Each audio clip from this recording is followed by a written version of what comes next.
आज का वीडियो है वीडियो एडिटिंग के लिए सही लैपटॉप के चुनाव को लेकर।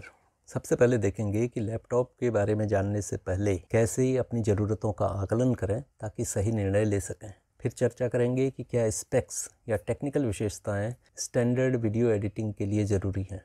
मिनिमम यानी कम से कम स्पेक्स को आप समझ लेंगे तो कभी भी और किसी भी ब्रांड के लैपटॉप या पीसी को ठीक से जांच परख सकेंगे।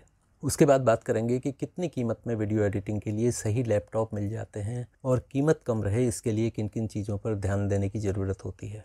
वीडियो के अंत में देखेंगे कुछ ब्रांडेड लैपटॉप्स को जिनके स्पेक्स को देख समझकर सही लैपटॉप लेने में और अधिक मदद मिलेगी। लैपटॉप लेने से पहले पूछिए खुद से ये सवाल। सबसे पहले आपको ये देखना होगा कि अगले 4-5 वर्षों में आपने किस लेवल की वीडियो एडिटिंग करनी है। अगर आप केवल सोशल मीडिया और हॉबी की वीडियो एडिट करेंगे तो साधारण लैपटॉप चलेगा, लेकिन कुछ पावरफुल तो होना ही चाहिए, नहीं तो रुक रुक कर चलने जैसी परेशानियां आ सकती हैं। अगर आप अच्छे दर्जे की वीडियो एडिटिंग करना चाहते हैं, जैसे कि शादी और अन्य फंक्शंस के वीडियो की एडिटिंग और यूट्यूब के लिए वीडियो की अच्छी एडिटिंग, तो आपको एक सही स्पेक्स का लैपटॉप चाहिए। ये चर्चा इस तरह के लैपटॉप्स पर अधिक केंद्रित रहेगी। अगर आप बहुत ऊंचे दर्जे की वीडियो एडिटिंग करना चाहते हैं जो डॉक्यूमेंट्री और फिल्म एडिट करने वाले करते हैं या टेलीविज़न चैनल और इफेक्ट्स स्टूडियो आदि में की जाती है, तो इनके लिए बहुत महंगा एडिटिंग सूट ज़रूरी होता है। हाँ, अगर आप इस दिशा में जाना चाहते हैं तो घर में एक अच्छा लैपटॉप तो होना ही चाहिए। एडिटिंग सूट की बात यहाँ पर नहीं हो पाएगी, लेकिन घर के लिए कैसा लैपटॉप खरीदना ठीक रहेगा उस पर निर्णय लेने में भी ये वीडियो मदद करेगा। अब बात करते हैं कि वीडियो एडिटिंग के लिए डिवाइस कैसी होनी चाहिए। अगर आप वीडियो एडिटिंग को अपने करियर या प्रोफेशन की तरह चुनना चाहते हैं या वीडियोग्राफी करके उन वीडियोस में अच्छी एडिटिंग करना चाहते हैं या फिर यूट्यूब आदि में अच्छी एडिटिंग किए हुए वीडियोस पोस्ट करना चाहते हैं, तो आपको एक पावरफुल डिवाइस की ज़रूरत होगी। वैसे तो इस काम के लिए डेस्कटॉप या पीसी अधिक अच्छे रहते हैं, क्योंकि एक तो वो अधिक मजबूत होते हैं, उनमें पुर्जों के लिए स्पेस अधिक होता है, उनमें लंबे समय तक काम कर सकते हैं और साथ ही वो लैपटॉप की तुलना में सस्ते पड़ते हैं। इसलिए यह भी शुरू में ही तय कर लें कि आप डेस्कटॉप लेंगे या लैपटॉप। वीडियो एडिटिंग के लिए प्रोफेशनल लोग जैसे कि फिल्म इंडस्ट्री या टेलीविज़न चैनलों में वो लोग मैक कंप्यूटरों का अधिक उपयोग करते आए हैं, क्योंकि ये पहले विंडोज़ लैपटॉप से अधिक पावरफुल और स्टेबल माने जाते थे और टॉप सॉफ्टवेयर भी इनमें बखूबी काम करते थे। आप भी विंडोज़ के लैपटॉप के बदले मैकबुक को चुन सकते हैं, लेकिन अब बहुत पावरफुल और स्टेबल लैपटॉप आने लगे हैं जो मैकबुक को टक्कर देते हैं और सस्ते भी पड़ते हैं। अगर आप एडिटिंग कोर्स कर रहे हैं या एडिटिंग की कंपनी में काम करते हैं, तो वहाँ काम आने वाली डिवाइसेस के हिसाब से लैपटॉप या डेस्कटॉप या एप्पल की डिवाइस खरीदें। टैब और मोबाइल फ़ोन में अच्छी एडिटिंग नहीं की जा सकती। आप कहेंगे कि आजकल के मोबाइल बहुत पावरफुल होते हैं और बहुत सारी ऐप मोबाइल के लिए ही बनी होती हैं। वो तो ठीक है, लेकिन ये छोटी स्क्रीन वाली डिवाइसेस की अपनी सीमाएँ होती हैं और छोटी स्क्रीन होने की वजह से आप डिटेल में बहुत काम नहीं कर पाते और काम लगातार करना तो और अधिक मुश्किल होता है। स्टैंडर्ड वीडियो एडिटिंग के लिए क्या स्पेक्स ज़रूरी हैं? कोई लैपटॉप या पीसी या डेस्कटॉप कितना पावरफुल है, मुख्यतः इन बातों पर निर्भर करता है। प्रोसेसर यानी सीपीयू, रैम यानी मेमोरी, स्टोरेज यानी डिस्क कैपेसिटी, मॉनिटर का साइज़ और उसकी क्वालिटी, ग्राफिक कार्ड के साइज़ और क्वालिटी। सीपीयू प्रोसेसर की पावर आंकने का सबसे सरल पैमाना है उसकी स्पीड। कम से कम 2.8 गीगाहर्ट्ज़ स्पीड के सीपीयू वाला लैपटॉप लें। इससे अधिक 3.8 गीगाहर्ट्ज़, 4.2 गीगाहर्ट्ज़ या इससे आगे का ले सकें तो बेहतर। लैपटॉप की सीपीयू के दो प्रमुख ब्रांड हैं, AMD और इंटेल। इनमें से जिसका भी सीपीयू हो उसके नए वर्जन और लेटेस्ट जनरेशन की तरफ जाएं। रैम कम से कम 8 GB का लें और हो सके तो 16 GB का लें। ये भी ध्यान रखें कि कुछ लैपटॉप में मेमोरी बढ़ाने का ऑप्शन होता है। अगर अभी आपका बजट अच्छे सीपीयू लेने के बाद अच्छी रैम की इजाज़त नहीं दे रहा, तो अभी 8 GB की रैम लगा लें, बाद में इसे बढ़ा लें। स्टोरेज डिस्क हर हाल में SSD लें, HDD नहीं, और कम से कम 512 GB की। इसके साथ इंटरनल स्टोरेज बढ़ाने के लिए 512 GB की HDD लगाना चाहें तो वो लगा लें। ले सकें तो 1 TB साइज की डिस्क लें।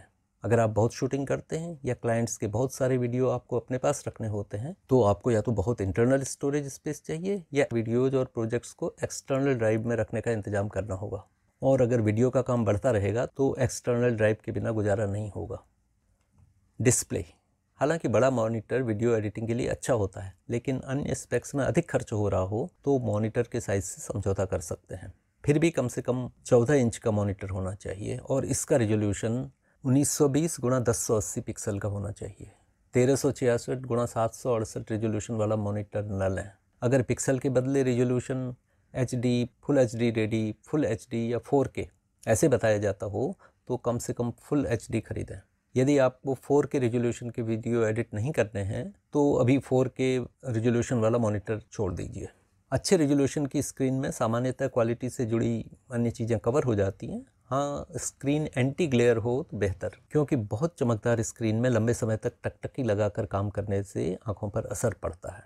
मैकबुक में प्रायः मध्यम दर्जे के लैपटॉप्स में भी स्क्रीन साइज कम होता है, लेकिन उसमें स्क्रीन रेजोल्यूशन काफ़ी अच्छा होता है। तो अगर मैकबुक लें तो 13.3 इंच का मॉनिटर भी चलेगा। GPU, आजकल इंटीग्रेटेड ग्राफिक्स वाली अच्छी CPU आने लगी हैं, लेकिन अलग से अच्छी परफॉर्मेंस का ग्राफिक कार्ड होना बेहतर होता है। इसे कहते हैं डेडिकेटेड GPU। इसका साइज़ कम से कम 4 GB होना चाहिए। अगर आपको वीडियो एडिटिंग में इफेक्ट्स आदि का काम बहुत अधिक करना होता है तो अधिक साइज और अधिक कोर की GPU खरीदें। छोटे स्पेक्स की बात इस वीडियो में नहीं करेंगे, इनके बारे में अन्य वीडियोस में हमने विस्तार से चर्चा की है, उनके लिंक मैं नीचे दे रहा हूँ। वैसे भी जब आप ब्रांडेड लैपटॉप खरीद रहे हैं जो सामान्य से महंगे हैं तो इनमें से बहुत का ध्यान तो रखा ही गया होगा। हाँ, असेंबल्ड लैपटॉप लें तो आपको डाटा ट्रांसफ़र के लिए USB 3.1 या उससे नया पोर्ट, अगर लैपटॉप को टीवी से जोड़ना पड़ता है तो HDMI पोर्ट, और अगर इसे इधर उधर ले जाना होता है तो थोड़ा कम वेट हो, अगर आपके यहाँ बिजली बहुत जाती है तो अच्छी बैटरी कैपेसिटी, इस तरह के स्पेक्स का ध्यान रखना ज़रूरी है। कितनी कीमत में वीडियो एडिटिंग के लैपटॉप मिल जाते हैं और कीमत कम रहे इसके लिए किन चीज़ों पर ध्यान देना चाहिए? जब लैपटॉप की कीमत की बात करते हैं तो सबसे पहले जो चीज़ें मैं आगे बता रहा हूँ इन पर ध्यान दें। हो सकता है आप इनके बारे में पहले से जानते होंगे, फिर भी इन्हें दोहरा लीजिए। पहला ये कि लैपटॉप की कीमतें घटती रहती हैं और स्पेक्स अच्छे होते रहते हैं। यानी अगर एक तरह की स्पेक्स का लैपटॉप 2024 में 75,000 रुपये का हो तो इसी दाम पर 2026 में इस तरह का लैपटॉप 60,000 रुपये में मिल जाएगा, और 70,000 रुपये में लेंगे तो इससे बढ़िया स्पेक्स वाला लैपटॉप मिल जाएगा। अगली बात ये कि ब्रांडेड लैपटॉप्स में जो MRP या दाम उसमें लिखा होता है उस पर मत जाइए। हर लैपटॉप पर दुकानदार या ऑनलाइन विक्रेता कुछ न कुछ डिस्काउंट देते ही हैं। पुराने मॉडल में और रिफर्बिश्ड लैपटॉप में ये डिस्काउंट अधिक होता है, और दिवाली, नए वर्ष, इस तरह के कुछ मौक़ों पर इनमें विशेष छूट भी मिलती है। तीसरी बात ध्यान देने की यह है कि कंपनियां उन बातों को बढ़ा चढ़ाकर बताती हैं जो आकर्षक होते हैं, जिनमें उनके अधिक पैसे बनते हैं। आप अपनी ज़रूरत को ध्यान में रखिए, न कि लुभावनी खूबियों को, जैसे कि क्या लैपटॉप 360 डिग्री घूम जाता है या उसमें टच स्क्रीन है। हाँ, अगर आपके पास पैसे बहुत हैं तो बात अलग है। अगली बात ये कि वो लैपटॉप जिनके स्पेक्स बिल्कुल नए होते हैं उनकी कीमत बहुत अधिक हो जाती है, इसलिए बहुत नए स्पेक्स के बदले थोड़ा सा पुराने स्पेक्स वाला लैपटॉप लेंगे तो सस्ता पड़ेगा और क्वालिटी से बड़ा समझौता भी नहीं होगा। ये भी होता है कि उसी सीरीज के मिलते जुलते मॉडल्स को ऑनलाइन स्टोर में कुछ और स्पेक्स के साथ बेचा जाता है और दुकानों में कुछ, जैसे कि एक मॉडल में 8 और 16 GB रैम या 2-3 कलर्स के ऑप्शन हो सकते हैं, और अमेज़ॉन में मेन मॉडल को 8 GB और सिल्वर कलर का दिखा दिया जाता है, और दुकान में डिफ़ॉल्ट ऑप्शन होता है 16 GB और काले रंग का। इसलिए जांच लें कि जिन स्पेक्स को आपने छांटा है वही लैपटॉप आप ले रहे हैं, नहीं तो ये हो जाता है कि कीमत कम करने के चक्कर में हम गलती से कमतर स्पेक्स चुन लेते हैं और यह हमें बाद में समझ में आता है। दो और बातें जिन पर पहले बात हो चुकी है उन्हें दोहरा दूं। कितनी और किस लेवल की वीडियो एडिटिंग करनी है उसके हिसाब से लैपटॉप खरीदें। साथ में यह भी देख लें कि क्या आप लैपटॉप के बदले डेस्कटॉप तो नहीं खरीदना चाहते। अब देख लेते हैं कि वीडियो एडिटिंग के लिए ब्रांडेड लैपटॉप कितने में मिल जाते हैं। अगर आप शौकिया या कभी कभी और सोशल मीडिया के लिए वीडियो एडिटिंग करते हैं तो 35-40 हज़ार रुपये के लैपटॉप से काम चल जाता है, बशर्ते आप उसमें काम के स्पेक्स देखें, न कि खूबसूरती, मोटाई, वेट, कैमरा आदि। स्टैंडर्ड क्वालिटी के वीडियो एडिटिंग लैपटॉप डिस्काउंट के बाद 55,000 या 60,000 रुपये से मिलने लग जाते हैं। जैसे जैसे हम स्पेक्स बढ़ाते हैं कीमत तेज़ी से बढ़ती जाती है, इसलिए हमें यह देखना होता है कि किन स्पेक्स से समझौता किया जा सकता है और क्या बिल्कुल ज़रूरी है। कुछ उदाहरण देखिए। अगर आप बहुत ऊंचे दर्जे की एडिटिंग करते हैं जिसमें रंगों, इफ़ेक्ट्स, ट्रांजिशंस की क्वालिटी, ये सब बहुत अच्छा होना चाहिए, तो आपको मॉनिटर के साइज़ और उसकी क्वालिटी पर बहुत ध्यान देना होगा। अगर म्यूज़िक आपके वीडियोस का मुख्य आकर्षण होता है तो आपको उम्दा क्वालिटी के इंटरनल ऑडियो तथा हेडफोन्स पर भी पैसे खर्च करने होंगे, चाहे कहीं और समझौता करना पड़े। लेकिन ये बात गांठ बांध के रख लीजिए कि वीडियो एडिटिंग के लिए लैपटॉप खरीद रहे हैं तो CPU और रैम से समझौता न करें, चाहे अन्य कुछ भी कम करना पड़े। अगले सेक्शन में इन बातों को उदाहरणों के साथ समझते हैं। ब्रांडेड लैपटॉप्स के स्पेक्स क्या लें क्या न लें। अब देख लेते हैं कुछ ब्रांडेड लैपटॉप्स को जो वीडियो एडिटिंग के लिए सही लगते हैं।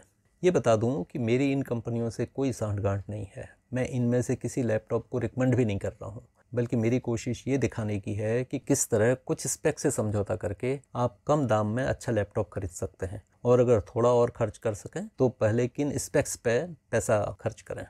जैसा पहले बताया, एक ही मॉडल में रंग, पोर्ट्स, स्क्रीन, सीपीयू, रैम के साइज़, इनके ऑप्शन भी हो सकते हैं और इनकी वजह से कीमतों में अंतर हो जाता है। इसलिए इनकी जो कीमतें यहाँ दे रहा हूँ उनमें आपको अंतर मिल सकता है। साथ में अगर आप ये वीडियो कुछ साल बाद देख रहे हैं तो जो दाम यहाँ पर दिए हैं उनसे कम मिलेंगे, लेकिन जिन बातों की ओर मैं ध्यान दिला रहा हूँ वो तब भी इम्पोर्टेंट और प्रासंगिक रहेंगी। पहले देख लेते हैं एप्पल के लैपटॉप जिन्हें मैकबुक कहते हैं। उनमें से ये वाला करीब 75,000 रुपये में मिल रहा है। इससे अच्छे मैकबुक काफ़ी महंगे हैं क्योंकि एप्पल का अपना ब्रांड है जो क्वालिटी के लिए जाना जाता है। इतनी कीमत के बाद भी इसमें लगभग सभी स्पेक्स सामान्य से कम है। स्क्रीन छोटी है, स्टोरेज कम है, रैम केवल 8 GB है, CPU ठीक ठाक है, ग्राफिक्स कार्ड अलग से नहीं है। फिर भी ये मैकबुक सामान्य वीडियो एडिटिंग में हैंग नहीं करता और इसका डिस्प्ले बहुत अच्छा है। अगर मैकबुक ही लेना है तो बात अलग है, लेकिन इतने दाम में इससे बढ़िया विंडोज़ वाले लैपटॉप मिल जाते हैं, जैसा कि हम आगे देखेंगे। HP के इन लैपटॉप्स पर गौर करिए। लैपटॉप वीडियो एडिटिंग के लिए बहुत अच्छा है और 72 से 75,000 रुपये में मिल जाएगा। इसमें सब स्पेक्स अच्छे रेंज में हैं। हाँ, दाम इससे ज़्यादा न बढ़े इसलिए मॉनिटर केवल 14 इंच का रखा गया है। ये देखिए HP का ही एक और मॉडल, ये करीब 5,000 रुपये महंगा है। इसमें CPU और रैम पहले की जैसे ही हैं, पर 2-3 स्पेक्स बेहतर कर दिए हैं। GPU डेडिकेटेड है, मॉनिटर बड़ा है और स्क्रीन एंटी ग्लेयर है। इसकी वजह से दाम 10,000 रुपये बढ़ जाते, इसलिए कंपनी ने इसमें डिस्क स्पेस और GPU का साइज़ कम कर दिया। ये HP का इन दोनों से बहुत सस्ता लैपटॉप है और 45-47 हज़ार रुपये में मिल जाएगा। इसमें जो पहले लैपटॉप्स की बात हुई है उनकी तुलना में कुछ सस्ती चीज़ें लगी हैं। AMD की Ryzen 5 की CPU लगी है जो Intel i7 से काफ़ी सस्ती है। रैम, डिस्क और GPU पहले वाले लैपटॉप से कम लेवल के हैं। GPU भी AMD की है जो इंटेल की तुलना में सस्ती होती है। हाँ, मॉनिटर 15.6 इंच का दे दिया है। ऐसा नहीं है कि ये लैपटॉप अच्छी वीडियो एडिटिंग नहीं कर पाएगा, लेकिन बहुत बड़ी फाइल्स, टॉप लेवल के प्रोफेशनल सॉफ्टवेयर और बहुत इफेक्ट्स वाले काम करेंगे तो ये लैपटॉप कमज़ोर रख सकता है। अब एसर कंपनी के 2 लैपटॉप दिखाता हूँ। ये वाला लैपटॉप HP का जो अभी लैपटॉप दिखाया था उसका ही जैसा है। रैम उससे थोड़ा ज़्यादा है, फिर भी ये 33-34 हज़ार रुपये में मिल रहा है। इसमें कम स्पीड वाली CPU लगी है, इसलिए बड़ी रैम होने के बावजूद यह लैपटॉप वीडियो एडिटिंग के लिए थोड़ा कमतर हो जाता है। इसकी GPU भी कम है और इंटीग्रेटेड है।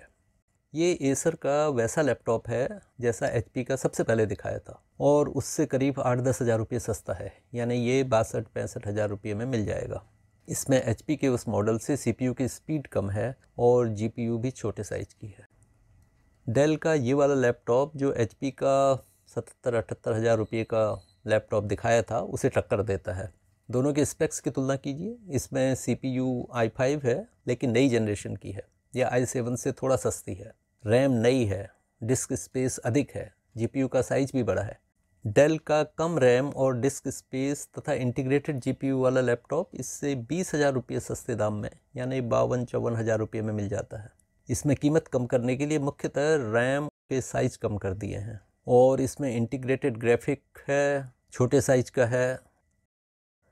ये रहे कुछ लैपटॉप के नमूने। इसमें हमने देखा कि सही स्पेक्स वाले ब्रांडेड वीडियो एडिटिंग लैपटॉप 40, 45 या 50 हज़ार रुपये से शुरू होते हैं और कम रेंज में लें तो कुछ न कुछ स्पेक्स कमज़ोर होते हैं। लैपटॉप फाइनलाइज करने से पहले इस तरह के कुछ और विकल्पों पर गौर करिए और अपनी ज़रूरत के हिसाब से और बजट को देखते हुए सही लैपटॉप का चुनाव करिए। अगर कोई जानकार असेंबल्ड लैपटॉप बेचने वाला है तो वो इन लैपटॉप से सस्ती कीमत पर और अच्छा लैपटॉप दे पाएगा। अमेज़ॉन से रिफर्बिश्ड के नाम से पुराने लैपटॉप मिल जाते हैं जिन्हें एक कंपनी ठीक करके देती है और 6 महीने या 1 साल की वारंटी भी देती है। इनकी कीमत भी नए लैपटॉप से काफ़ी कम होती है, चाहें तो उन्हें भी देख लें। जैसा पहले बताया, पहले मेन स्पेक्स देख लीजिए, उसके बाद लैपटॉप के अन्य स्पेक्स जैसे कि weight, ports, free software, warranty, इन सबको भी देख लीजिए, तब फाइनल निर्णय लीजिए। आज की वीडियो में बस इतना ही। आशा है इस चर्चा से आपको वीडियो एडिटिंग के लिए सही कीमत में अच्छा लैपटॉप चुनाव करने में मदद मिली होगी। अन्य कामों के लिए लैपटॉप या डेस्कटॉप खरीदने के बारे में और पुराना लैपटॉप खरीदने के बारे में मैंने वीडियो पहले बनाए हैं, उनके लिंक नीचे डिस्क्रिप्शन में मिल जाएंगे। नमस्कार।